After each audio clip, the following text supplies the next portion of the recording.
E aí, galerinha, mais uma vez estamos aqui com um videozinho novo no canal. Hoje eu trouxe para vocês o resumo do triângulo equilátero, as suas propriedades, definição e a sua aplicação. Por que eu trouxe ele? Porque eu venho observado que ele tem sido bem recorrente em provas e que o percentual de erros, né, tem sido até bem considerado, e isso a gente não pode deixar acontecer. Nossa aula hoje vai ser comigo, a professora Gabriela, com o método Aprender a Aprender, tá? Então vamos lá, vamos trabalhar. O que é um triângulo equilátero? Ele é uma figura geométrica definida por 3 segmentos de reta, onde elas se encontram, e no momento desse encontro, né, elas formam um vértice e também originam uma abertura interna, onde essa abertura é designada como ângulo interno. O triângulo equilátero ele tem, por sua vez, uma propriedade que diz que ele também é um triângulo isósceles. O que é? Como assim triângulo isósceles? A partir desse momento, todo triângulo equilátero também é um triângulo isósceles, mas nenhum triângulo isósceles é um triângulo equilátero. Isósceles, para quem não lembra, é que possui 2 lados iguais. E assim também, todos os ângulos internos de um triângulo equilátero são congruentes. O que é congruência, hein, pessoal? Igualdade, né? Quer dizer igualdade. Muito bem. Então, por que os 3 ângulos internos de um triângulo equilátero são congruentes? Justamente, a partir do momento que esses segmentos eles se unem, eles formam 3 vértices e originam-se uma abertura interna, formando 3 ângulos internos. Se essa medida do segmento de reta são iguais, se essas 3 medidas são iguais, obviamente essa abertura que forma um ângulo interno também vão ser iguais. Observe então, ó, todos os 3 são iguais. E aí isso nos leva à nossa próxima propriedade, que ela é: todos os ângulos externos de um triângulo equilátero medem 120 graus. Como assim? Vamos mostrar agora. Observem que, se a gente continuar traçando esse segmento de reta, ele vai originar uma reta horizontal. E toda reta horizontal, ela origina-se um ângulo de 180 graus. Se é 180 graus, então eu já sei que o ângulo externo e o interno, eles dois têm que ser o quê? Suplementares, não é? Para poder originar um ângulo de 180 graus. Ou seja, todos os ângulos suplementares quer dizer que a soma de 2 ângulos ou desses ângulos tem que dar 180 graus. Se eu já tenho essa medida de 60, né? Que foi o que me originou o triângulo equilátero, qual é o ângulo que vai ser suplementar a ele para que seja a medida de 180? 120. É óbvio, né, pessoal? Aí ficou bem claro? Se são ângulos suplementares, porque essa reta que se originou, né, a partir do momento que a gente traçou aqui, é 180, logo é um suplementar de 60 é 120. Então, dando continuidade. A bissetriz de qualquer ângulo de um triângulo equilátero é também a mediana do ângulo oposto a esse ângulo, do lado oposto a esse ângulo, galera. Vocês lembram o que é uma bissetriz? Olha só. A bissetriz de qualquer ângulo de um triângulo equilátero também é a altura relativa ao lado oposto a esse ângulo. Então, vamos lá, galerinha. Preste atenção. Eu tenho, então, aqui eu tenho a definição de altura, eu tenho a definição de bissetriz e tenho a definição de mediana. Primeiro passo, o que é a mediana? A mediana é justamente aquela linha traçada do centro, né, vamos dizer assim, do meio de um ângulo ao seu lado oposto, ao ponto médio do segmento oposto a esse ângulo. Então, tá aqui, ó, isso aqui é a minha mediana. Eu tracei uma linha do centro desse ângulo ao segmento oposto a ele, num ponto médio. Médio quer dizer que é bem no meio. E o que é a minha bissetriz? É justamente a linha que eu traço de um lado de um ângulo ao seu lado oposto, que faz com que essa figura fique exatamente cortada ao meio. Isso vai originar, então, 2 triângulos semelhantes ou iguais. E também a representação da minha altura, tá? Então, recapitulando, a mediana, ela é traçada do centro de um ângulo ao ponto médio do seu segmento de lado oposto, né, à sua frente. A bissetriz, que é traçada ao meio dessa figura, fazendo com que origine dois lados opostos de iguais tamanhos, são congruentes, e também a bissetriz que marca, que representa o valor da minha altura. Muito bem, então vamos lá, dando continuidade. Seja o ponto P o encontro entre as medianas de um triângulo equilátero. Observe, ele pegou um triângulo e desenhou um ponto bem ao centro e traçou 3 medianas. P é também o baricentro, o ortocentro e o iscentro desse triângulo. Galera, o que é baricentro? É justamente o ponto central de uma figura que marca o centro dela, como se fosse bem no meio, né? O que é o ortocentro? O ortocentro é justamente a junção de todas as linhas, vamos dizer assim, né? Todos os segmentos de reta que são representados, que representam a altura. E o iscentro são todas as bissetrizes, é a interseção de todas as bissetrizes que marcam um pontinho no centro de mesma distância para cada lado dessa figura. O ortocentro também é a interseção, tá, galerinha? O ponto de interseção entre as alturas, né? Aquele pontinho bem no meio. Então, vamos lá. Tá aqui a representação, ó. Esse aqui é o ponto de igual para todos eles. Ele é um baricentro, ele é o ortocentro, ele é o iscentro. Então, essas 3 linhas que estão cortando ele, observem, ó, as 3 linhas, ela também representa como mediana, como altura e como bissetriz. Vocês observaram, então, que o triângulo equilátero, ele tem essa propriedade única.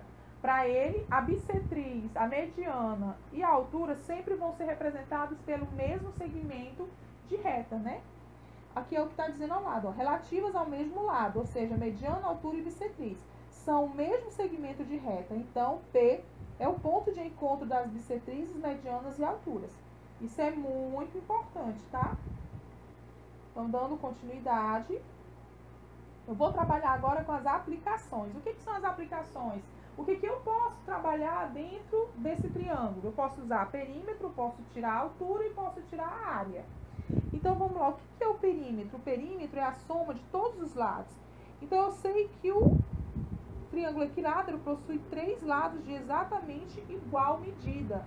Então, eu posso dizer, então, que esse perímetro, ele é 3 vezes L, porque a multiplicação é uma multiplicação de valor de fatores iguais, não é isso? Então, 3 vezes L. Muito bem.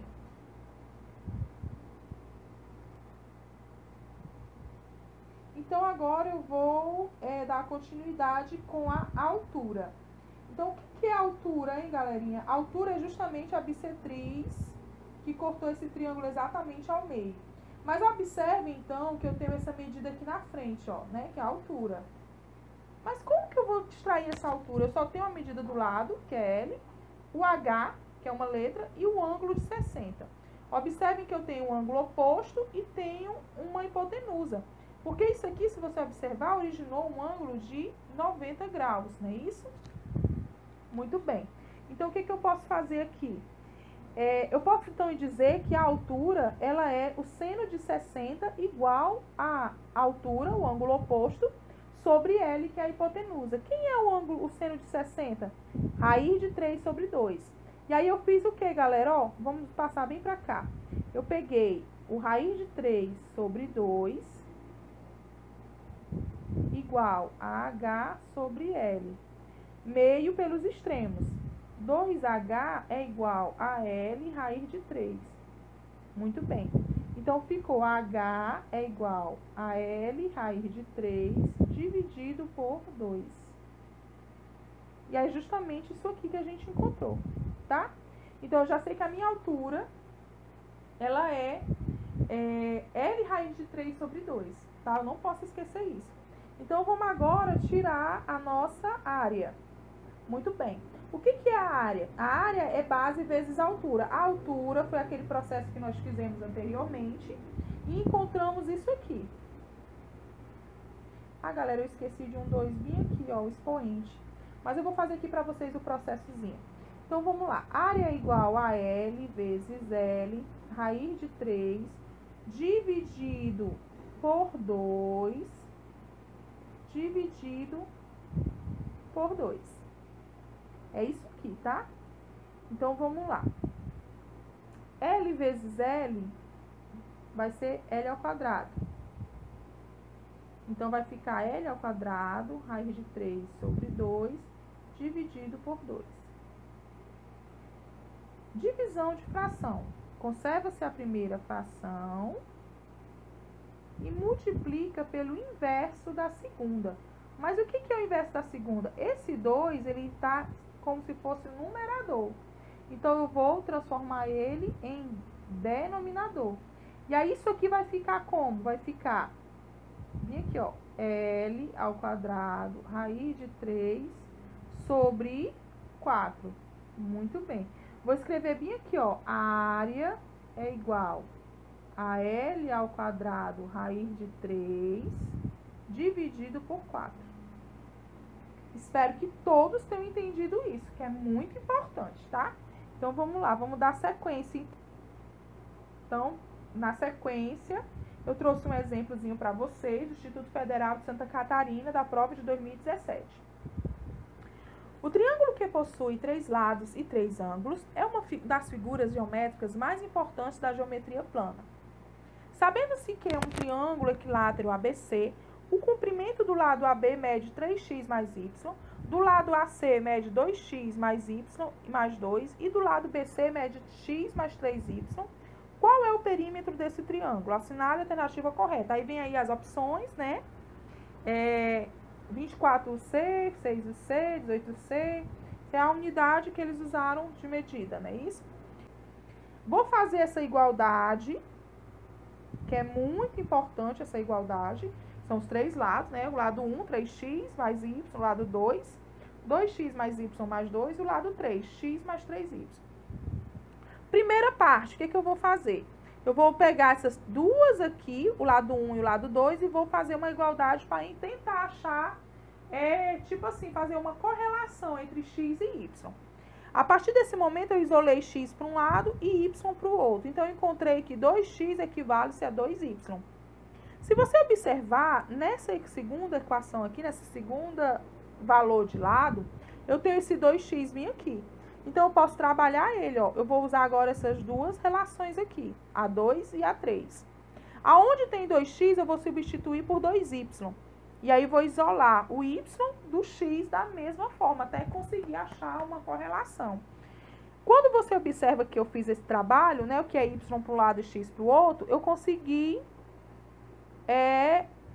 anular o y, porque ele deu valores simétricos.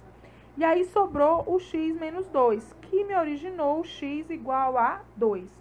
Agora, o que eu vou fazer? Eu vou pegar esse x, vou substituir em uma dessas correlações, ou da primeira e da segunda, ou da segunda e da terceira, e vou encontrar o valor específico de x, para depois encontrar o de y, tá bom? Então, vamos lá. Eu vou usar, então,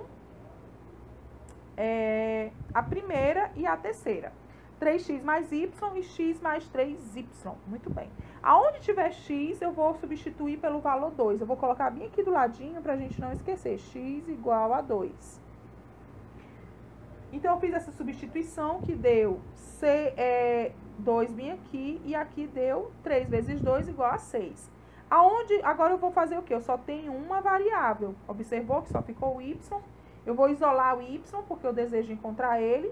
Aonde tiver número, eu vou jogar para o lado contrário, com sinal contrário, e o x para o lado de um lado só. 3x positivo passa negativo, y menos 3x, soma de sinais diferentes, conserva o sinal e subtrai. Então, deu menos 2y. 2 menos 6. Sinais diferentes, conserva o sinal do maior e subtrai. Então, ficou menos 4. Então, y é igual a menos 4 dividido por menos 2. Por que menos 2? Observe que o menos é do 2. Então, o sinal do menos 2 vai junto com ele. Ele está dividindo, ele está multiplicando, ele passa dividindo.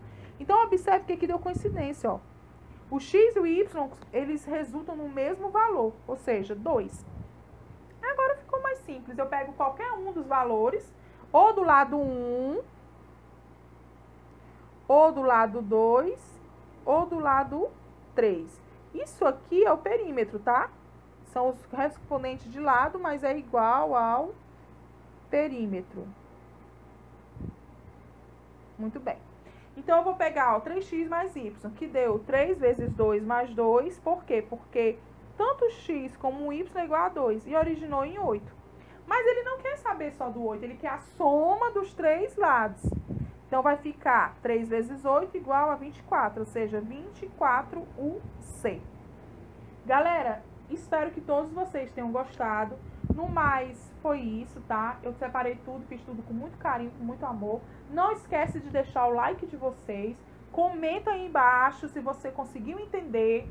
Se ficou alguma dúvida, para poder eu não deixar essas dúvidas com vocês, tá bom? Valeu, muito obrigado e tchau, tchau.